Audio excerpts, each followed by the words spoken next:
Hello and welcome, you cozy couch potatoes. Hello and welcome back, my cozy couch potatoes. This is Spice Rack Studios, The Cozy Couch. Today we are reading Chapter 10 of Goosebumps Say Cheese and Die. So let's dive in. It's so easy to drive, Mr. Banks said, accelerating onto the entry ramp to the freeway. It handles like a small car, not like a station wagon.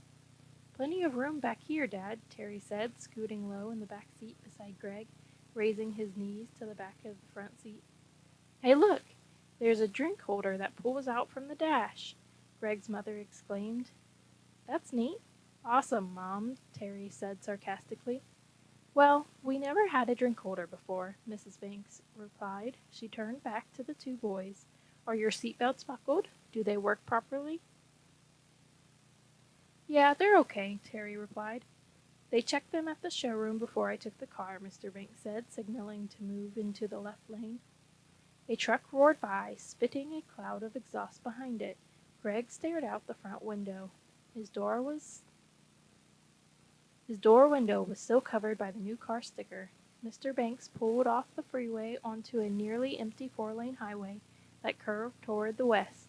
The setting sun was a red ball, low on the horizon in a charcoal gray sky. Put the pedal to the metal, Dad. Put the pedal to the metal, Dad, Terry urged, sitting up and leaning forward. Let's see what this car can do. Mr. Banks obediently pressed his foot on the accelerator. The cruising speed seems to be about 60, he said. Slow down, Mrs. Banks scolded. You know the speed limit is 55. I'm just testing it, Greg's dad said defensively. You know, making sure the transmission doesn't slip or anything. Greg stared at the glowing speedometer. They were doing 70 now.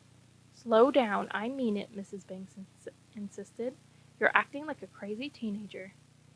That's me, Mr. Banks replied, laughing. This is awesome, he said, imitating Terry, ignoring his wife's pleas to slow down.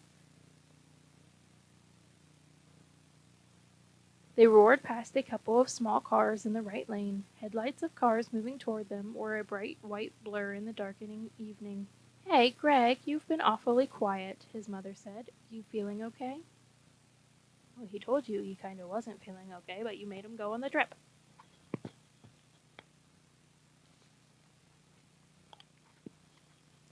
Yeah, I'm okay, Greg said softly.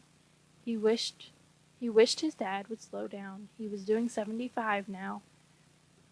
What do you think, Greg? Mr. Banks asked, steering with his left hand as his right hand searched the dashboard.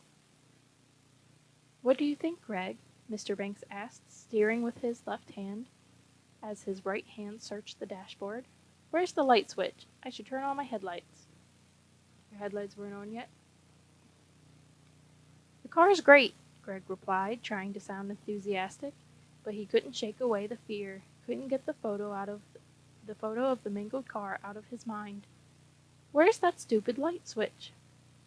It's got to be here somewhere, Mr. Banks said. As he glanced down at the unfamiliar dashboard, the station wagon swerved to the left. Dad, look out for that truck! Greg screamed. The headlights light switch should be something you make sure you know where it is before you need it. Before you're going 75. You think? Yeah. Okay. My cozy couch potatoes. That is it for chapter 10. I will see you tomorrow for chapter 11, where we find out what happens. Bye.